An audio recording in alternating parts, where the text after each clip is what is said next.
तो चलिए कहानी शुरू करते हैं। अगर आप लोग चैनल पर नए हैं तो चैनल को सब्सक्राइब लाजमी करें। कहानी की शुरुआत में हम रात के सुनसान अंधेरे में दो पुलिस वालों को देखते हैं। एक कार से हाई सिक्योरिटी जेल में ले जा रहे होते हैं जिसका नाम क्रुक होता है। क्रुक कहता है कि मुझे टॉयलेट जाना है इसलिए गाड़ी को साइड में लगाओ, लेकिन ये पुलिस वाले इसकी बात को नहीं सुनते हैं। आगे चलकर के ये कार एक रेलवे क्रॉसिंग पर रुकती है। तभी अचानक एक ट्रक आकर के इनकी कार को जोरदार टक्कर मार देता है। उस ट्रक के अंदर से दो नाकापोश लोग उतरते हैं जो क्रुक को बचाने के लिए आए थे। उनमें से एक क्रुक का भाई होता है और दूसरी क्रुक की गर्लफ्रेंड होती है। वो दोनों कार की ओर बढ़ते हैं और वो दोनों देखते हैं कि दोनों ऑफिसर कार के अंदर खून से लथपथ बुरी हालत में पड़े हुए थे। तभी क्रुक की गर्लफ्रेंड क्रुक को कार से बाहर निकालती है और उसे किस करने लगती है। फिर ये लोग दोनों ऑफिसर्स को बहुत ही बुरी तरीके से मारते हैं और उनकी जान ले लेते हैं और क्रुक का भाई ऑफिसर्स के वॉलेट से पैसे भी निकाल लेता है। इसके बाद हम मारिन नाम के 21 साल की एक लड़की को देखते हैं जो कि बहुत ही अच्छी तैराक थी। वो अपने मॉम डैड के साथ में रहती थी, लेकिन उसके पिता जिनका नाम जॉन था और वो पैसे से चौके डॉक्टर थे, वो अपने काम में इतनी ज्यादा व्यस्त रहते हैं कि वो अपने परिवार को समय नहीं दे पाते हैं। इसलिए आज मारी अपने मॉम डैड के साथ छुट्टियां मनाने के लिए अपने झील किनारे बने घर पर आती हो।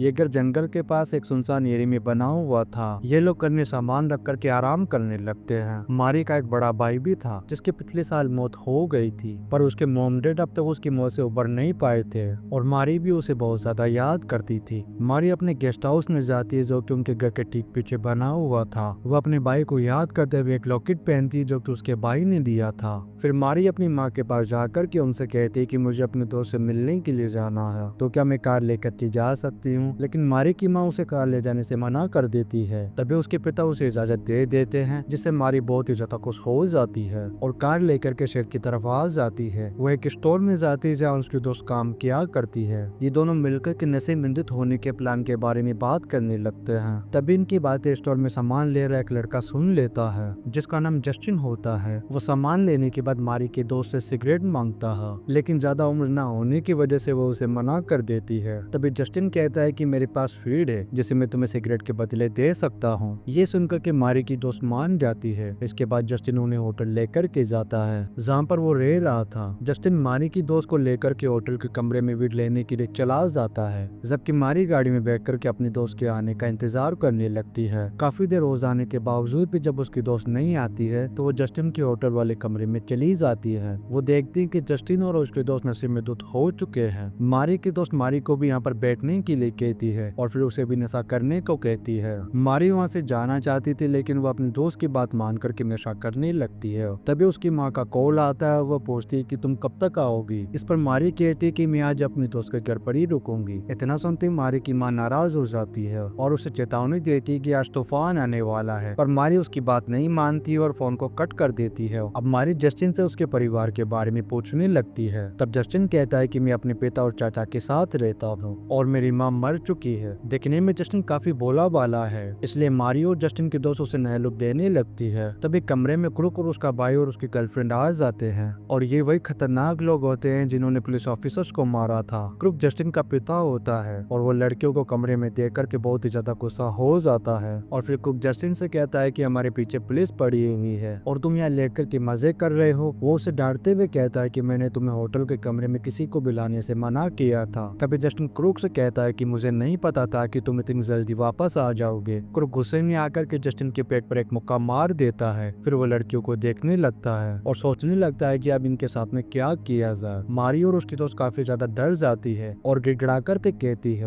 कि हम किसी को भी तुम्हारे बारे में नहीं बताएंगे, प्लीज हमें छोड़ दो। लेकिन क्रुक को पता होता है कि अगर वो उन्हें छोड़ देगा तो ये मुश्किल में फंस सकता है, इसलिए क्रुक अपने भाई से मारी की दोस्त को पकड़ने के लिए कहता है। क्रुक का भाई उसे पीछे से पकड़ लेता है और अपना चाकू निकाल करके उसे डराने लगता है। मारी जस्टिन से मदद मांगती है और जस्टिन भी उनकी मदद करना चाहता था, लेकिन वो अपने पिता के आगे मजबूर होता है। तभी मारी की दोस्त किसी तरीके से क्रुक के भाई से खुद को आजाद कर लेती है और बाथरूम की तरफ भागने लगती है और वो अंदर से दरवाजा बंद कर लेती है। फिर वो अपना फोन निकालती है और पुलिस टीम यहाँ पर बुलाने की कोशिश करती है, लेकिन मोबाइल में बिल्कुल भी सिग्नल नहीं होता है। ये देखते मारी की दोस्त बाथरूम में बंद खिड़की से जोर जोर से चीखने चिल्लाने लगती है, लेकिन तभी क्रुक का भाई बाथरूम का दरवाजा तोड़ करके अंदर घुस जाता है और मारी की दोस्त का सर पकड़ करके जोर से दीवार पर मारता है, जिससे वो तुरंत ही यहीं पर बेहोश हो जाती है। फिर क्रुक का भाई मारी के पास आकर के उसका फोन लेकर के तोड़ देता है। फिर ये लोग दोनों लड़कियों को कार में बैठा कर यहाँ से ले जाने लगते हैं और इनके साथ साथ में जस्टिन भी होता है। ये लोग लड़के को जंगल की तरफ ले जाने लगते हैं। तभी मारी को याद आता है कि ये उनके जेल के किनारे मौजूद घर का वही रास्ता है जहाँ उसके मॉम डैड रुके हुए हैं। इसलिए मारी गाड़ी का दरवाजा खोल करके भागने की कोशिश करती है। क्रूक का भाई भी उसे रोकने की काफी कोशिश करता है, जिससे क्रूक का गाड़ी पर से ध्यान हट जाता है और उसका कंट्रोल बिगड़ जाता है और वो गाड़ी को एक पेड़ में ले जाकर के ठोक देता है, जिससे ये गाड़ी पूरी तरीके से क्षतिग्रस्त हो जाती है। मारी गाड़ी से निकाल करके भागने की कोशिश करती है, लेकिन तभी क्रूक उसे जमीन पर गिरा देता है। तभी क्रूक के भाई को पता चलता है कि टक्कर के दौरान उसकी नाक टूट गई है। वो लड़कियों पर अपना गुस्सा निकालता है और उन्हें लात घूंसों से पीटने लगता है। क्रूक की गर्लफ्रेंड भी उनकी पिटाई करने लगती है। मारी जस्टिन से मदद मांगने की कोशिश कर रही होती है, लेकिन वह समय ऊपर के देखता रहता है और कुछ भी करने से डर रहा होता है। ये दोनों लड़कियां मौका पाकर के यहीं से भागने की कोशिश करती है, लेकिन क्रूक मारी को दूर जाने से पहले ही पकड़ लेता है। लेकिन मारी की दोस्त जंगल की तरफ भाग जाती है।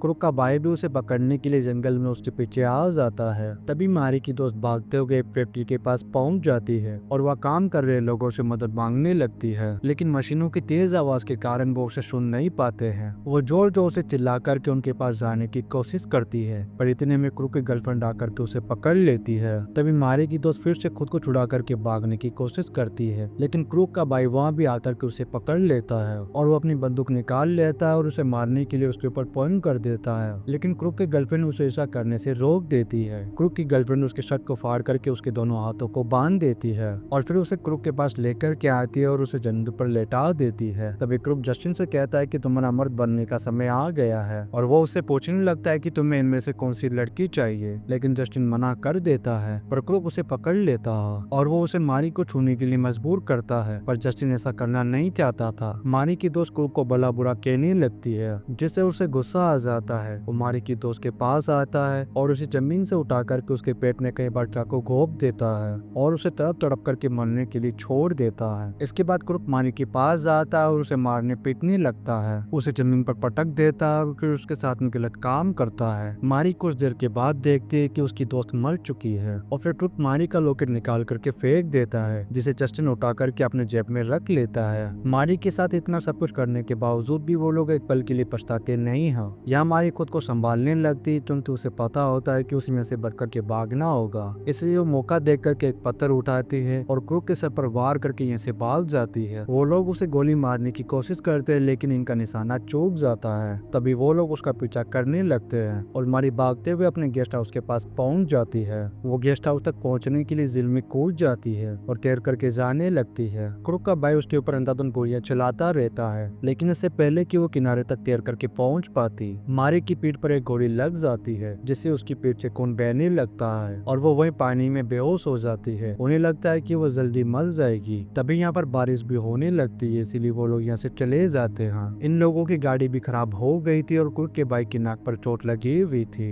इसीलिए ये लोग मदद की तलाश में आगे बढ़ने लगते हैं। तभी इन्हें एक घर दिखाई देता है जो कि मारी के पिता का होता है, पर इस बात से क्रूक और उसके साथी अनजान थे। वो घर के दरवाजे पर दस्तक देते हैं। तभी जॉन और उसकी पत्नी दरवाजा खोलती हैं और ये लोग देखते हैं कि क्रूक, उसका भाई, उसकी गर्लफ्रेंड और जस्टिन बारिश में भीगे हुए हैं। तभी क्रूक कहता है कि हमारी कार खराब हो गई है, इसीलिए कुछ देर के लिए हम यहाँ पर रुक सकते हैं। जॉन और उसकी वाइफ को उनकी सच्चाई के बारे में पता नहीं होता है, इसलिए वो उन्हें घर में बुला लेते हैं। जॉन, जो कि एक डॉक्टर होता है, वो क्रूक के भाई की नाक की चोट का इलाज करने लगता है और उसकी वाइफ इन सबके लिए कॉफी बनाती है। क्रूक जॉन से पूछता है कि क्या आप हमें शहर तक के लिए लिफ्ट दे सकते हैं, लेकिन जॉन कहता है कि कार मेरी बेटी लेकर के गई है। क्रूक फोन करके टो ट्रक टैक्सी बुलाने के बारे में सोचने लगता है, लेकिन जॉन कहता है कि बाहर मौसम खराब है, इसीलिए शायद ही कोई आएगा। जॉन की वाइफ कहते हैं कि आप हमारे मेहमान हैं, इसीलिए आज रात आप हमारे गेस्ट हाउस में रुक जाए। तभी क्रूक उसके लिए मान जाता है। जब जस्टिन कॉफी पीने के बाद अपना कप रखने के लिए किचन में जाता है, तो उसे फ्रिज पर लगी हुई मारी की फोटो दिखाई देती है और वो ये देख करके समझ जाता है कि मारी इनकी बेटी है। वो हैरान हो जाता है और बाथरूम में जाकर के जोर जोर से रोने लगता है और उसे अफसोस होता है कि अगर वो मारी और उसकी दोस्त को अपने होटल में नहीं लाया होता तो उनके साथ में ये सब कुछ नहीं होता।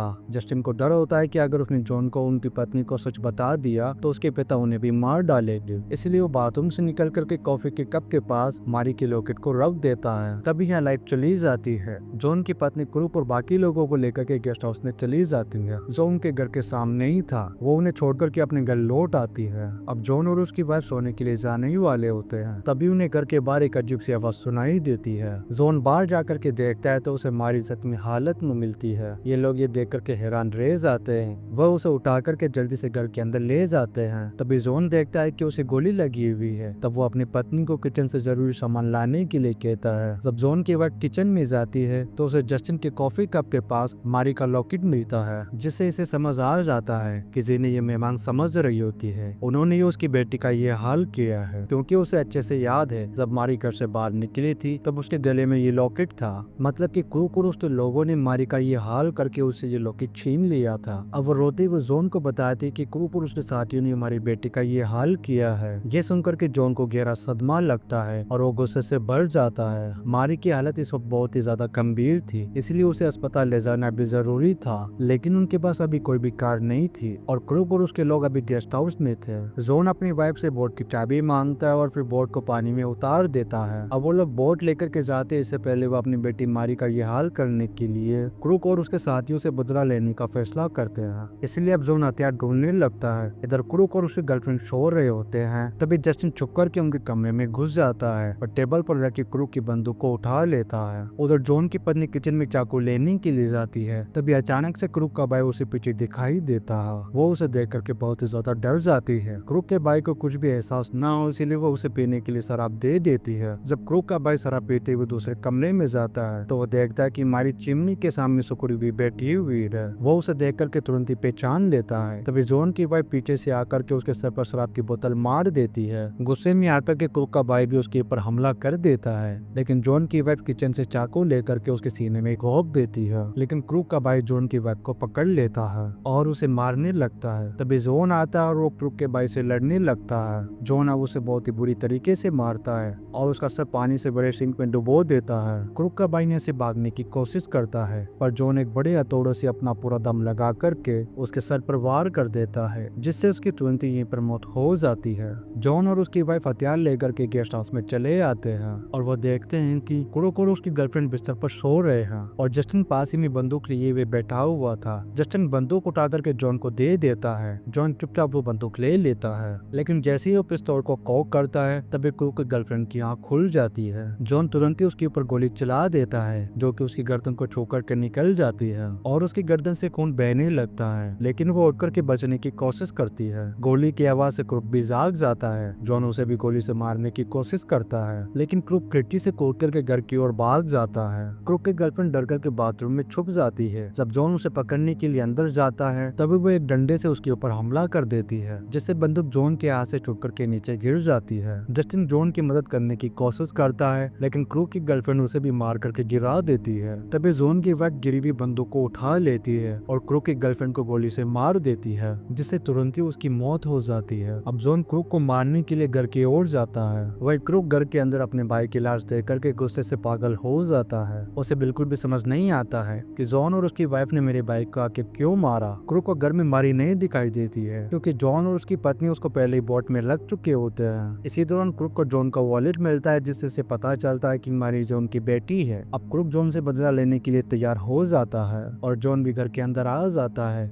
क्रूक उसे गालियां देकर के उकसाने लगता है। क्रूक जॉन को ऊपर वाले कमरे में बुलाता है। जैसे जॉन ऊपर आता है तभी क्रूक उसके ऊपर हमला कर देता है। इन दोनों के बीच बहुत ही खतरनाक तरीके की लड़ाई शुरू हो जाती है। क्रूक जॉन को बहुत ही बुरी तरीके से पीटता है और सीढ़ियों से नीचे गिरा देता है। फर्श पे पड़े जॉन को क्रूक कहता है कि मैंने तुम्हारी बेटी के साथ बहुत कुछ किया है। इतना सुनते ही जॉन का खून खौल उठता है और वह हिम्मत जुटा करके फिर से लड़ने के लिए उठ खड़ा हो जाता है, लेकिन क्रूक उसे फिर से जमीन पर गिरा देता है और मारने ही वाला होता है कि तभी कोई पीछे से उसके ऊपर बंदूक तान देता है। जब क्रूक पलट करके देखता है तो वो जस्टिन था। जस्टिन बंदूक ताने खड़ा हुआ था। क्रूक को इस पर बिल्कुल भी यकीन नहीं होता है। वो जस्टिन से बंदूक मांगता है, लेकिन जस्टिन ट्रिगर दबा देता है, पर बंदूक में गोलियां खत्म हो चुकी थी। गुस्से में क्रूक लोहे की रोड उठा करके जस्टिन के पेट में घोंप देता है। तभी जॉन की वाइफ फायर एक्टिवेशन लेकर के आती है और क्रूक के चेहरे पर स्प्रे कर देती है। क्रूक अंधा सा हो जाता है और खुद को संभालने की कोशिश करता है। इसी मौके का फायदा उठा करके जॉन क्रूक के ऊपर हमला कर देता है और जॉन की वाइफ क्रूक के सिर पर वार कर देती है, जिससे वो बेहोश हो जाता है। अब तक सुबह हो चुकी थी और तूफान भी शांत हो गया था। तब जॉन, उसकी पत्नी मारी और जस्टिन बोट में बैठकर के हॉस्पिटल जाने के लिए निकल जाते हैं। कुछ दिनों बाद हम क्रूक को एक फैक्ट्री के अंदर जमीन पर लेटा हुआ देखते हैं और वो अभी भी जिंदा था, लेकिन वो अपना शरीर हिला नहीं पा रहा था और जॉन उसके पास में खड़ा होता है। तब क्रूक जॉन से कहता है कि मैं हिल क्यों नहीं पा रहा? तभी जॉन मुस्कुराते हुए कहता है, क्योंकि मैंने तुझे पैरालाइज कर दिया है। क्रूक घबरा जाता है और वो जॉन से पूछता है कि अब तुम मेरे साथ में क्या करने वाले हो? तब जॉन कुछ भी नहीं कहता है। वो क्रूक के सर को उठा करके टूटे हुए माइक्रोवेव के अंदर रख देता है और फिर वो माइक्रोवेव चालू कर देता है। माइक्रोवेव के अंदर क्रूक का सर फट जाता है और वो मौत की घाट उतर जाता है, जिससे जॉन अपनी बेटी मारी का बदला पूरा कर लेता है। जस्टिन और मारी अस्पताल से ठीक होकर के घर आ गए होते हैं, लेकिन मारी अभी भी सदमे में होती है, लेकिन जल्दी वो इसे लड़कर के बाहर आ जाएगी। इस सीन के साथ ही कहानी the last house on the left यहीं पर खत्म हो जाती है। वीडियो कैसा लगा आप लोग कमेंट करके लाजमी बताएं। अगर आप लोग चैनल पर नए हैं तो चैनल को सब्सक्राइब लाजमी करें। आप लोग वीडियो को like and comment share and subscribe लाजमी करें। मिलते हैं नेक्स्ट वीडियो में। Thank you.